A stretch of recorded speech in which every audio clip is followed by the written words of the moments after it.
Hi there, and welcome to another episode of Talking with Jonny. This is a subsidiary of Driving with Jonny. Thanks for watching. First off the bat, in case you're new, this is a Q&A show where on the last episode you guys drop questions and I answer them on this week's episode. And then if you have questions for next week, you leave them down below.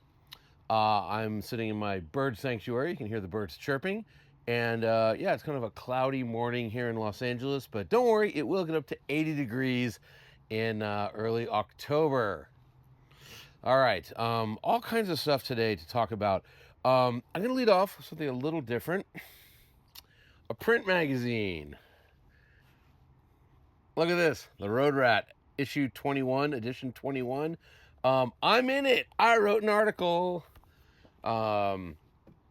So this is their a love letter to Formula One, and while I like Formula One, I'm by no means any sort of expert, but Peter, the guy who runs the Road Rat now, got in touch with me and said, "Hey, would you want to write this article about the growth of F1 in America?" And I said, "No, I'd rather write anything else." And he said, "Please," and I said, "Okay, sure." And I wrote an article, and it is right here. And Jonny Lieberman on how F1 finally broke America. That's me. And yeah, I'm so pumped. If you don't know the Road Rat, this is the best car magazine. It's quarterly, it's ad free, it's expensive. You got to go online to the Road Rat and order them, and it's only 4 issues a year. That means quarterly. And yeah, but it's if you love cars, this is really serving you. Um, yeah, I'm maybe I think I could I read this? Nah, it's too much to read out loud on camera, but it's it starts off with me locking eyes with Tom Cruise while Patrick Mahomes was standing next to us at the 2024 Miami Grand Prix, and you can see I think it's a photo. I'm not sure which year it's from, but Miami Grand Prix. That's the Williams sisters, and looks like Ludacris plus Michelle Rodriguez, and yeah. So, anyways, pick it up. I think it's very good. Just got back from the Audrain concours. Um, so much fun. So, like, if you're on the East Coast and you're like, Pebble, it's too much, it's too expensive. This is a pretty cool alternative. Um, it's great. Where do I even start with this? So, Spike and I flew in, and Zuckerman couldn't make it. We did a live Spike's Car Radio, and we did it on the afternoon, I should say, of the gathering. And what's the gathering? It's like 2 days before the concourse, so it's on Friday, and it's at one of the ridiculous. I think it's Doris Duke's former home, who was once the richest woman in America. They have these summer cottages there that are just absurd. Real Gilded Age. In fact, they filmed the TV show Gilded Age, The Gilded Age, in Newport, Rhode Island. But it's like their version of the Quail, for lack of a better term. But it's fun. Since Zuckerman couldn't make it, we replaced him with this guy named Jay Leno. So that worked out pretty well. Jay's like the unofficial mayor. Actually, I believe Thursday, the mayor of Newport proclaimed October 2nd to be Jay Leno Day. I'm not sure if it's in perpetuity or if it's just in the year 2025. But I was with Jay on Jay Leno Day. Actually, I went to his house. Jay has a ridiculous house, and I was, before I pulled in, I was laughing at it, and I promised the guy, I said, I'll stop laughing. And he's like, oh, no, Jay laughs at it too, don't worry. And we're standing there looking at his, like, a gorgeous pool overlooking the ocean on one of his 3 beaches that are on the property. And Jay starts going, I know, I can hear my mother's voice, like, Jamie, why would you have such a ridiculous house? And it's truly ridiculous, but it was fun. And then the Concours itself, I was a judge. Judge Jonny. I should have worn my judge medal next time. But it was super cool. Me and Ray Everham judged or gave out the Sporting Choice Award. And what that is, well, I walked up to the head judge, a guy named Phil Neff, and I said, "Hey, do you want more sports car or more race car?" And he looked at me and said, "That's exactly what we want." And meaning that basically, if it had two doors or no doors, we should consider it for the award. And so it's just basically, yeah, what's the most sporting car there? What's the one we wanted to steal and drive, like, around the back roads of Newport, Rhode Island, which meant we had over 100 cars to look at in about 2 hours of time. So, also, Ray is a very interesting guy. If you don't know Ray, he was a NASCAR Hall of Famer, crew chief for Jeff Gordon, worked for Roger Penske, but also like isn't necessarily a NASCAR dude, even though he was very successful at NASCAR. He just loves cars and he always wanted to build his own race car or his own sports car, and he collects Allards, which sort of disqualified this really cool Le Mans Allard from getting our award, because I said, like, if you give the Allard an award, like, can't do that. Um, Anyhow, so what we decided was, let's do this. Let's look at every class, and one car per class tends to really pop. There was this GT40 class where they all popped, and there was this Alfa Romeo class where they all popped. They were all pre-war 8Cs. But we would just walk around and find the car in each class that popped, kind of write them down, and then come back. And we got down to four cars. We There was this really, I'm a sucker for these. There was a 1949 Alfa Romeo. Post-war Alphas are just, I think, the most underappreciated cars. They're so cool. There's that car. That was sort of our fourth place. Our third, or honorable mention, was this really cool one-off Cadillac, 1940 Cadillac convertible, super Roger Rabbit mobile. There was actually two of them, and they were bodied here in Pasadena by the I'm blanking, but the people that did the Duesenberg bodies. But one of them burned down, so there's only one left, and it was nice. And then there was this like ridiculous Talbot Lago, 1938 Talbot Lago. It was a Fagoni and Falaschi. It was a long wheelbase. The most amazing thing about it was a 1938, and it won the Belgian Grand Prix in 1948. So it sort of, I think, holds the record for like oldest car to win a Grand Prix, because it was like 9 or 10 years old at the time of the race. So that was pretty cool. But our number one was this thing, Cisitalia 202 SC Pininfarina convertible or roadster, I forget, but it was a convertible. I think it was a roadster. Anyways, it was gorgeous. It was this crazy green color. The Cisitalia 202, if you're not familiar, was like really the first modern looking sports car. Big dash to axle. Didn't have like obvious catwalks on the fenders. It just looked like cars of the 60s, but it came out in 1948. So good looking that the MoMA in New York, Museum of Contemporary Art, they have one in their permanent collection. There's very few cars that are in their permanent collection. So this was just awesome. Of the SCs, that was, went from like 55 to 65 horsepower. Of the topless ones, there's probably like 15 ever made. Just a masterpiece, and that was the car we both kept coming back to. We both totally agreed on, and that got the Sporting Choice Award. So that was super fun. Thanks to everybody, Antonio,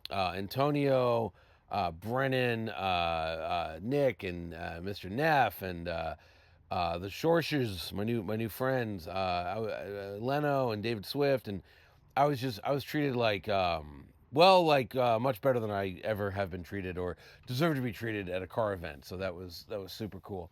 They do a tour on the day before the concours, and I got to drive. If you follow me on Instagram, you would have seen it. But I got to drive these amazing. It was a 1987 G wagon from this company Arcade. You might remember, like, I think Farah and Spike had the green Arcade, and it's very cool. This one, though, it was built for the Singaporean military. Gutless turbo diesel with a manual, right-hand drive. The windshield folds down. It has no doors. They put on these like kind of half doors. Arcade did. Dream car. I loved it so much. I think it was the slowest thing on the tour. And there was like a 1946 Beetle, but didn't matter. What are you in a rush? It was so cool. So shout out to Arcade and Reesh and Felix for letting me drive, and Roger for making it happen. Um, that was a real highlight for me. So there's that. What else is going on? Wearing. This is the Farah Canyon from Notice. Um, I love this watch. Ran into a lot of people at the Audrain that were rocking a Canyon. None of them had this color because remember, there's only 100 of these, and no one knew really how good they were until they came out. And I don't know if I've had this watch on the show before, but when I bought this, Matt's my friend. So I said, you know what, that's pretty cool. He's doing his own watch. I should support him. It's $1,200, which isn't crazy for a watch, even though I've never seen a Notice before. I hadn't seen a Notice before, and maybe it's a little much. But and my plan was I would buy it, I'd wear it once, I'd put it away in the safe, and then in 5 years I'd quietly unload it to like some Farrah freak fan nut job. But I put it on and I'm just smitten with it. I love it. Plus, huge power reserve, no date. Can't say enough good things. I think they just released another one. Can't remember. Can't keep up. But this is serial number 100 out of 100, which I think is pretty cool. So yeah, there's that. What else is going on? Oh, got a Lucid Gravity in the driveway, which I'm excited about. It's a Grand Touring, which makes like over 800 horsepower. Yeah, I'm gonna make it. We're shooting a video on that. Can't wait. There's also a Corvette ZR1 showing up this week with 1,064 horsepower that's going to Willow Springs on October 11th for the big Willow Springs party. They're reopening Willow Springs. This private equity firm bought it, and they've really pumped some cash into it. They partnered with Singer. They're having a huge party. I think Farrah's emceeing it or something, or hosting it, or whatever. Me and Spike and Zuckerman are landing on a helicopter. Don't ask, but there will be a ZR1 there. So I'm pretty pumped about that. I think that's it. It seems like a lot. Let's get to your questions. Okay. Oh yeah, one more thing. Last week, the Mikelos 911 ST video went live, and it's not doing gangbusters. Views are kind of down for that episode, which Mikelos, it's a name that doesn't really resonate, and I've talked to them about that. But it's a good video with a real fun ending. So if you haven't watched it, click on it. It's a fun video to watch. Okay. Let's start with the questions. Jeff Glucker says brass turtle case rules. Love it. Last week I had my my Libra Turtle watch, which has a brass case. Yes. Thank you, sir. Would have been nice to have pictures of these rare cars. Yeah, we were talking about last week on the show. We were talking about the AI's opinion of the 10 most beautiful cars of all time. I agree. I'm gonna fix that. Look, it's Tuesday. I'm doing this on Tuesday. I'm a one-man band right now. We're gonna address that, and I'll have more pictures and be able to click and link and all the things. We're getting there. Just bear with me. Bear with me. He says, for me, it's the 63 250 GTO. That's what AI thought. To each their own. Thanks for answering my questions. Absolutely. And look, nothing wrong with the 250 GTO. I just don't think it's that good looking. Like for me, it'd be tough to put it in the top 5 best looking Ferrari GTs. 250 GTs, which was actually a class at the Audrain, and yeah, they're purposeful looking. They're race cars, but they're not best looking. All right, we were talking about yokes, and then this guy Piggly Wiggly says race car steering wheels don't have to go hand over hand. Big difference. I was saying that the hatred of the Tesla yoke is overrated. The Lucid Gravity has a yoke. It's fine. It's really like I totally got it out of a parking spot. I totally drove it up a winding thing. I parked it. I took my kid to school. It's just totally fine. I will say what's not fine. The Gravity has like one of those eye cameras, and it's constantly like saying it can't see my face. And I was going up this parking garage out of LAX, which is like a corkscrew, and I was just kind of like this and looking this way because look where you're going, right? And it started like beeping at me, and it's like, come on, like what? And also, if the cruise isn't activated, why would it care if it can see my face or not? Huh, Lucid? Huh? All right. All right. Jesus Don Barina with 6247. Thank God that's there. Says, thanks for reading my comment, Johnny, the Queen guy. Don't worry, man. I was just joking. As we said in Spain, if you like, enjoy. If you don't, who cares?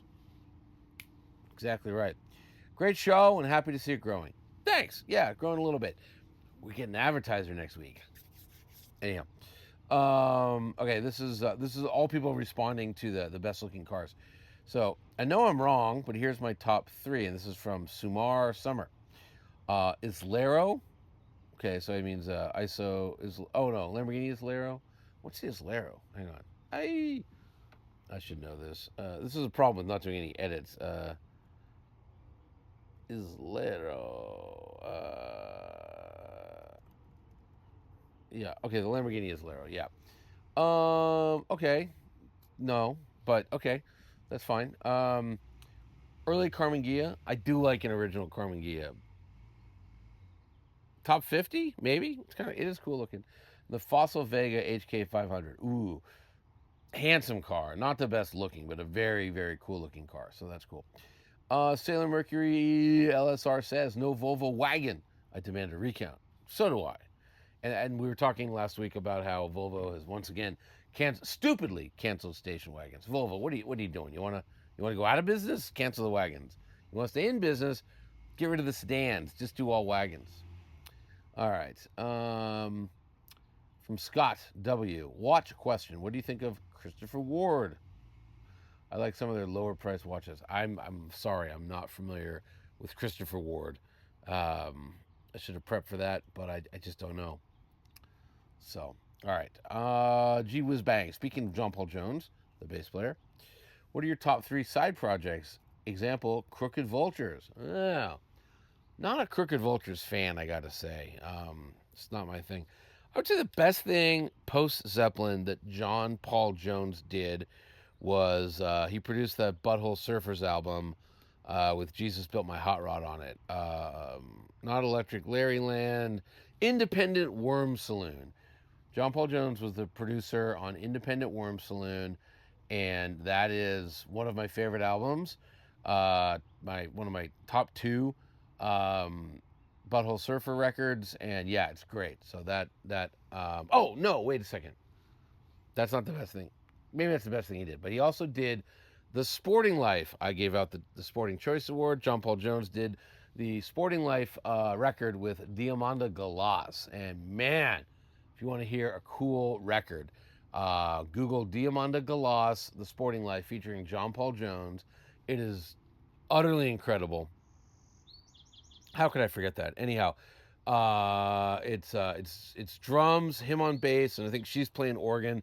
If you don't know Diamanda Galas, she has one of the most incredible vocal ranges, voices in music.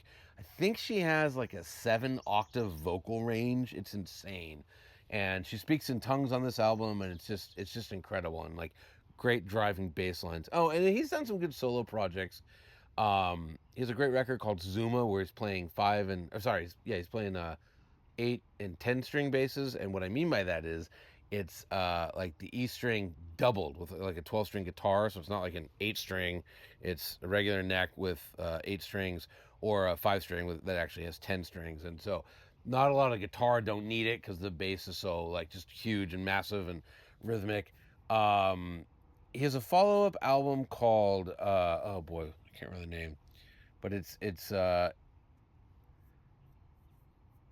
sorry, my computer naturally while I'm doing the show decided to freeze.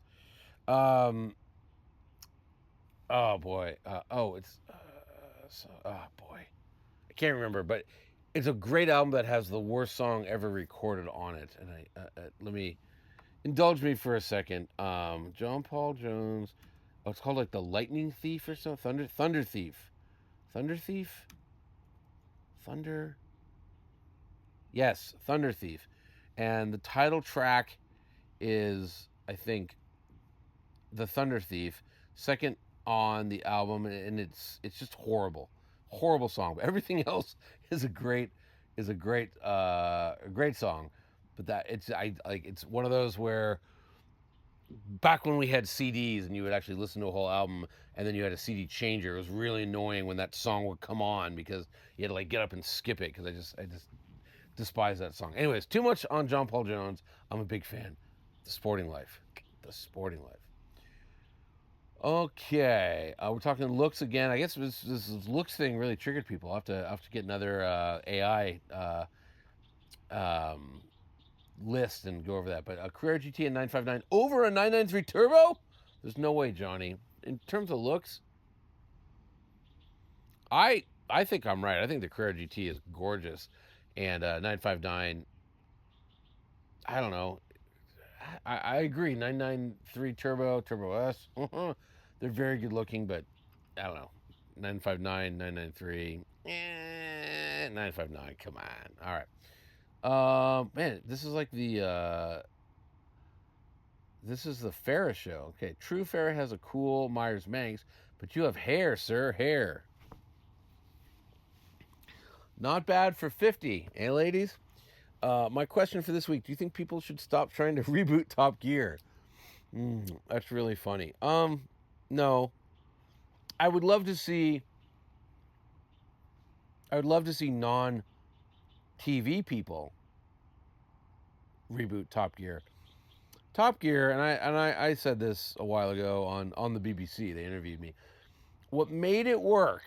What made it work is you had three dudes who, if they had to do a segment on like best car under 20,000 pounds, they actually knew and cared. They were actual not only car enthusiasts but like real journalists who had to be familiar with the car industry. They weren't actors who say they like cars who really don't know a fucking thing. Um, they were real car writers, journalists, and then they had Richard Porter was a huge part of it, and Andy, the producer, who's basically like them, just off camera. Now, and I know way too much about the Top Gear that Motor Trend did. Um, it gets overrun by TV people, and they automatically go to, instead of having the three best car people on the car show, get celebrities that claim to like cars. Even that one with Rob Corddry, who I think is a hysterical comedian. He even said, I remember we made a whole Top Gear issue and they interviewed him like, I don't know anything about cars, and I remember, but speaking of Farrah, um, he did it was on that thing called The Car Show with Adam Carolla and Dan Neal and John Sally, and I remember I auditioned for it. I did really well. I want to say this. I did really well, and I actually met with the producers at the Soho House down in West LA, and I went there thinking they were going to offer me the job, and I remember this one producer was like, hey, you nailed it. You crushed it on the audition. However, between you and Farrah and Dan Neal, like, you guys know everything, and I need someone like John Sally. Actually, I can't even tell you what he said because it was really racist, but I need someone like John Sally to be like, whoa, whoa, whoa. What are you talking about? I can't just have you guys going on and on in this, like, talking about like deep car knowledge. Who wants to watch that? So I'd love to see a Top Gear where they get the three best or however many, like, people that can talk about cars on camera. I'd love to see that. It'll never happen. I know nothing about YouTube. However, all the other car channels have a podcast channel and a car review channel. Will you split your channel up? Yeah. So I'm probably gonna have to because I think it's killing my car reviews to have the Talking with Jonny. I don't know when I'm gonna do it. I think once I get this figured out and get this turned into a real podcast, we'll do that. And it's kind of, probably shouldn't be doing it outside. Should probably be doing it inside because, like, we got a leaf blower going. We got the birds birding. I'm sure a LAPD helicopter will fly over at any moment, as they're so want to do. Um, but yeah, it'll probably get busted up into that. And then, as we get more of the food episodes, eating with Jonny and Sang and all that stuff, and we'll do that. But I'm overwhelmed at the moment. And the other problem is I'm still not making enough cash to turn down like other jobs. So, like, when I turn this off, I have to go write something for Motor Trend. I need to start working on my next thing for the Road Rat, and et cetera, et cetera. I have a lot. I'm doing something for the Rob Report. So, paddling upstream with a very small paddle right now. And once the paddle grows, do all that stuff. Okay, this is from Shopee 526777.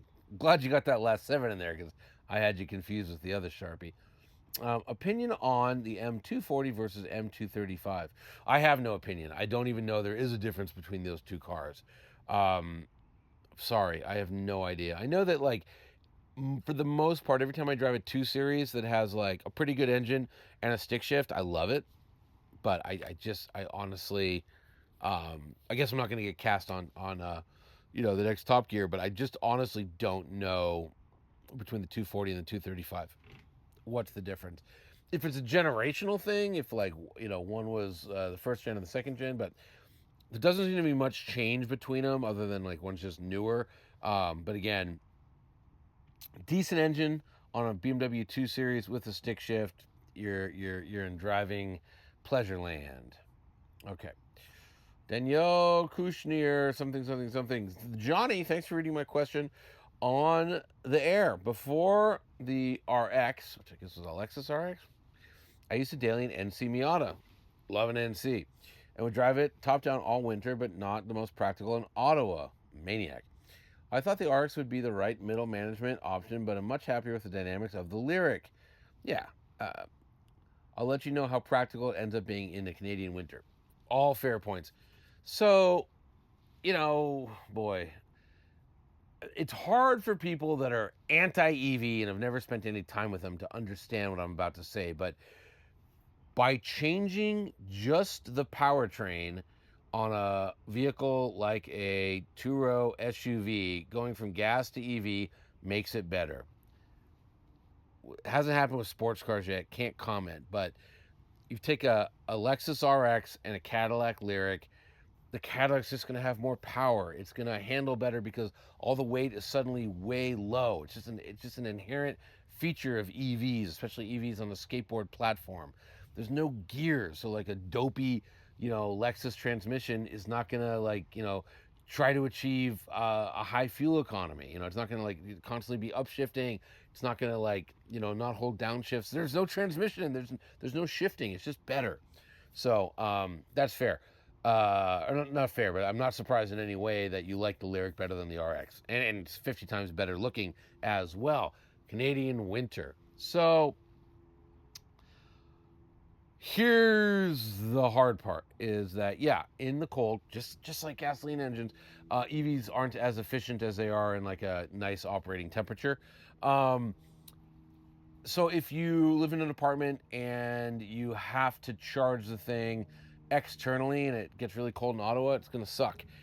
If you have a garage where you can keep it plugged in, you probably won't notice much of any kind of change. It'll probably be like down 10 to 20% if the battery's full in range, just because of running around in the cold.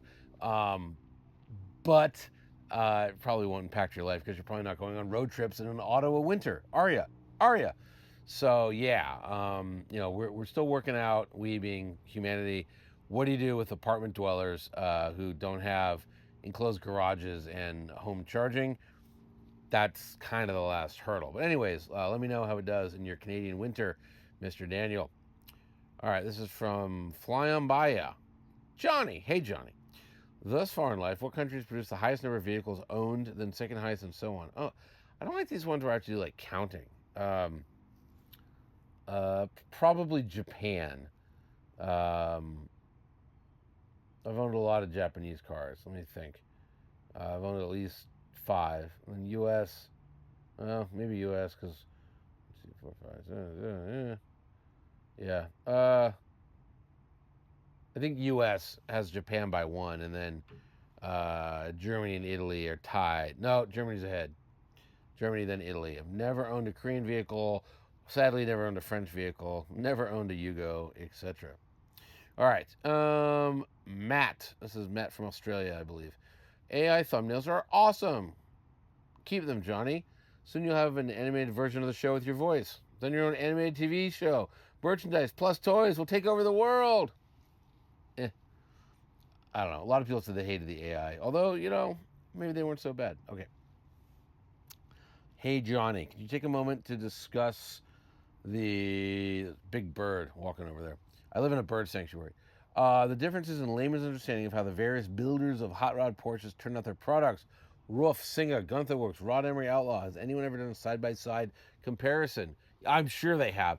It's difficult. Like I could have a if I wanted to, I could have a Gunther Works here by the end of the day. That's just the kind of company they are.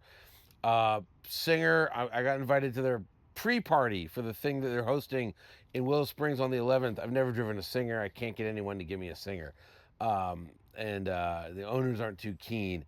Um, so it's hard to do a side by side. If there were roof press cars, I'd have one.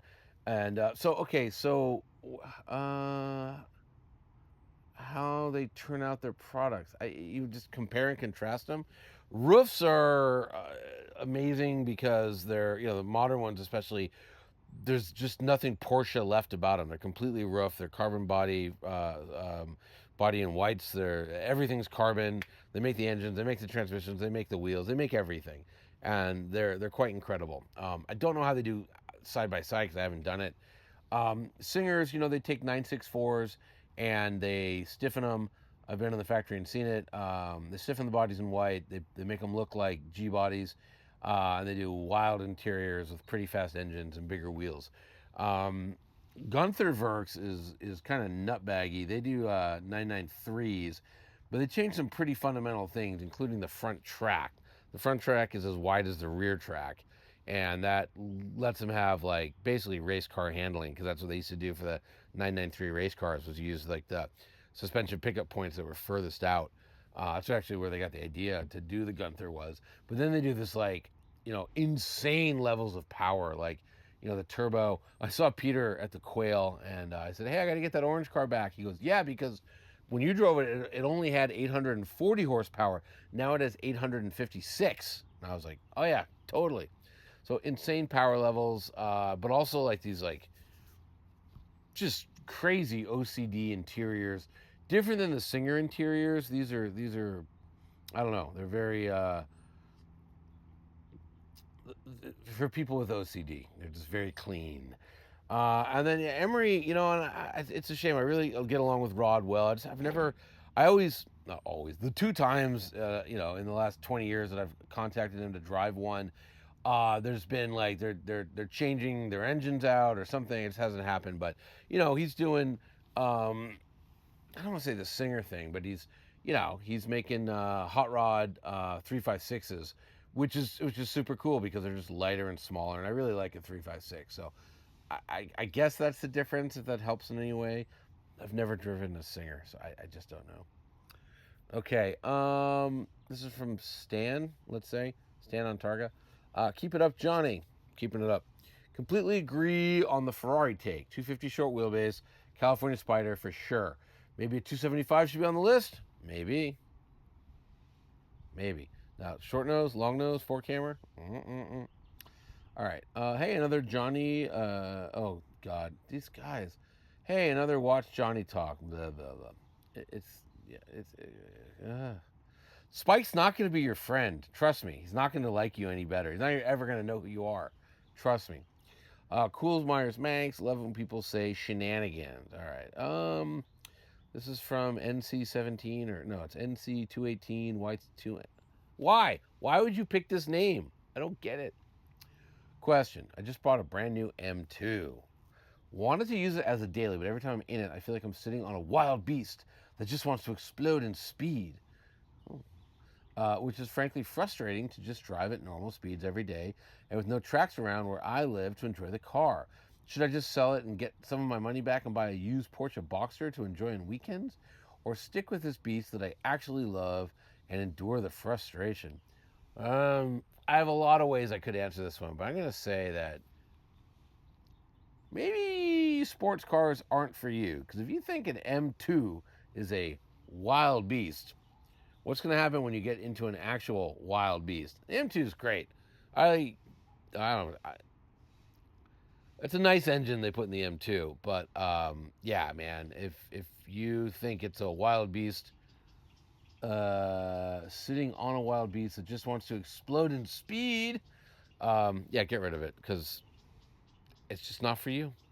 So I don't know if a Boxer is going to be for you either, but um, RAV4s, they probably got good deals on them.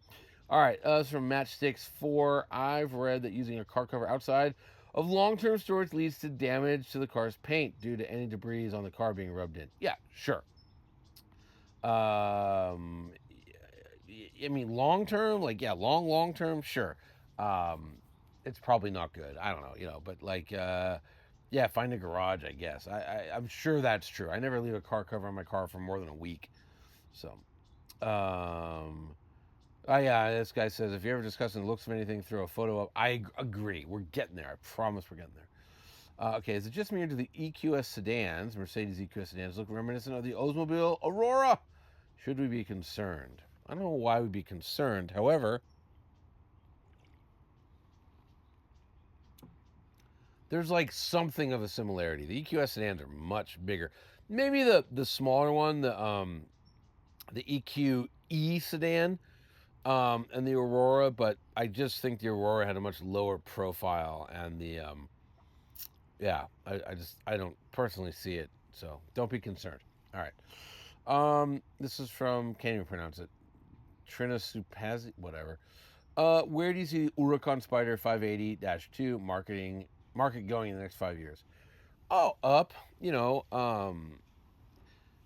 I, people are gonna want just the V10, and as the Temerari gets more and more in people's hands, it's kind of like what happened with the Gallardo, where like, let's be frank, like the Huracan's a better car in basically every way, and there's a lot of love for the Gallardo. So I think um, the problems with the Huracan Spider is that if you're over 5'10", you don't really fit in it. But that'll be overlooked because of the lovely engine, is my prediction. Um, and I don't know about the 580-2 specifically. That's the rear driver. But yeah, people are going to, even though the all-wheel drive Huracans handle great, people are always going to have a soft spot for the rear drive ones. And they weren't any better until the STO and the Technica, where they got those insane Bridgestones, and suddenly the rear drivers really did handle better than the all-wheel drive versions. But I guess if you put those tires on the 580-2, through the roof, kids. All right. This is Fly On By. I think it's the second question from Fly On By. What's the chance that the week I present the "What's the prettiest car ever according to Jonny" question, he asks AI? 100%. AI is reading your thoughts and stealing them. Okay. Mr. Chips. This guy, I think, it's hard for me with these names. I think he asks very good questions. Always great stuff, Jonny. Thank you, Mr. Chips. I see that. I see that. Oh my God. Okay, here we go. I see that pigeonholed attitude towards cars at work constantly. This is also from last week, but people end up liking things, and then it's like they make their whole automotive identity around that and hating everything else. Hating cars just because they are Japanese or German or new or old or supercars or trucks or whatever. It's tiresome and ignorant. It kind of feels like the person holding those opinions doesn't want to expand their horizons. I try to keep an open mind as much as possible about cars, and I try to appreciate anything that I see. Yeah, absolutely. Look, I remember, oh God, this is 20 years ago, but I went to a Top Fuel race, drag racing, dragsters, right? And standing with a buddy, and we started talking to a guy, and there was a Volkswagen Bug dragster. I guess it was, I don't know, a funny car, let's say, so 1,000-ish horsepower, ridiculous. And I remember I was looking at it and talking to the owner, and it was like a 63 Beetle, right? So I'm sitting there talking with the guy, and he's saying that, yeah, it's a pretty good race, except for the imports. And he points at a 63 Beetle. And I'm just like, I asked him, I'm like, what year were you born, bro? And he was like, 71. I'm like, the car's been an American longer than you have. And it's just such a crazy attitude to me. I'm not to put this other guy I met at Audrain this week. There's this car called my Cara. It's a strange looking kind of Art Deco sedan EV thing. And I really should have a picture, and I really should know the name. I apologize, but we're talking about what we liked on the field, and they were, this husband and wife designed this car. I think it's the Macara, And this guy was like, "Oh, I really like the looks of it," and he didn't know the name and was describing it. And I was like, "Oh, you mean the EV?" He goes, "Oh yeah, I wish it wasn't an EV." And I go, "Why?" He goes, "Oh man, like you got to have a supercharged V8." And I was like, "Look at this field. There's like 500. Wait, okay, it was 200, 190 cars that have internal combustion engine. There's one EV, and that's bumming you out." And he was like, "Yeah." And he's like, "It has no soul," and I'm like, "No, you know what, dude? Like, I haven't driven that car. That car very well may have no soul." Saying no soul is just a cop out for I don't really have an argument, by the way, with cars because no car has a soul. It's just a cop out argument. People would say it about the Nissan GTR when just because it was basically it was Japanese and they didn't want a Japanese car to be better than a Porsche, but the GTR was. But yeah, I'm like, you know what has no soul to me? Like a RAV4, no soul. Got an internal combustion motor, mother effa. So, anyways, yeah, I totally agree. I hate orthodoxy in car choices. All right, getting towards the end here. This is from Aliens Gonna Get You. Good day, Johnny, another Australian. Would you like to review my Marvin the Martian talking watch? No. This is from Graham Sims. Johnny, love your stuff, but get a co-host. Bouncing your ideas off another person is their jam. Well, I'm on 2 other podcasts with co-hosts, and you are totally free to watch them. Spike's Car Radio and The Inevitable. By the way, The Inevitable's back. First episode went out, and it did really well. It had Kyle Connor and Ed Lowe. I mean, it's me and Ed is The Inevitable. But yeah, Kyle Connor, and it's a great episode. So, when you're done watching this YouTube video, go watch that one. It's real good. Show pictures. Yeah, I know. Okay. This is from last one. Owen Pantane. These names.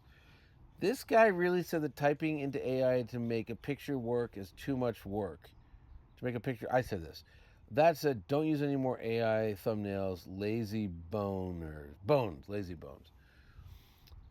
So I never used AI before to create an image. So I said the prompt was make a Hanna-Barbera looking cartoon of me. And then it did that. And then, I was going like this and I was holding like one of these in my hand. That was the picture.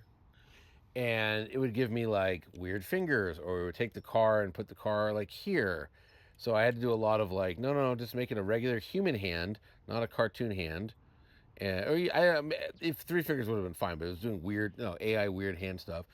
And then I was saying, oh, look at that. I could change the t-shirt, I could change the hat logo, and I could change the car. So I was having fun with that. But it was a lot of work because, you would make the prompt and it would return utter nonsense half the time. Then it would like, it was just really strange. So to do the 10 AI images, it probably took, I don't know, like 5 hours, which seems like a lot of time to make 10 images. Could have done it faster in Photoshop. Um, I mean, I couldn't. Somebody who knew Photoshop could. And I probably killed, 40 to 50 acres of the Amazon rainforest while, doing the computing for it. But, anyways, yes, I'm very lazy. No more AI because I'm too lazy for AI. That's our show, everybody. Thank you very much for watching. Do you have a question that you want me to answer next week? Drop it down below. Thank you, of course. You guys saw these YouTube things. Like the video, subscribe to the channel, ring the bell, share it, tell a friend, drink water, brush your teeth. Oh, something else cool. I think I'll get next week's video up and I'll talk about Willow Springs, but I'm going to Italy and I'm going to drive the Audi Type C Concept. Google that if you're not familiar. I'm the only American who's going to drive it. So we'll do a fun one of these after that. Stay strong, everybody. See ya. Thanks for watching. Goodbye.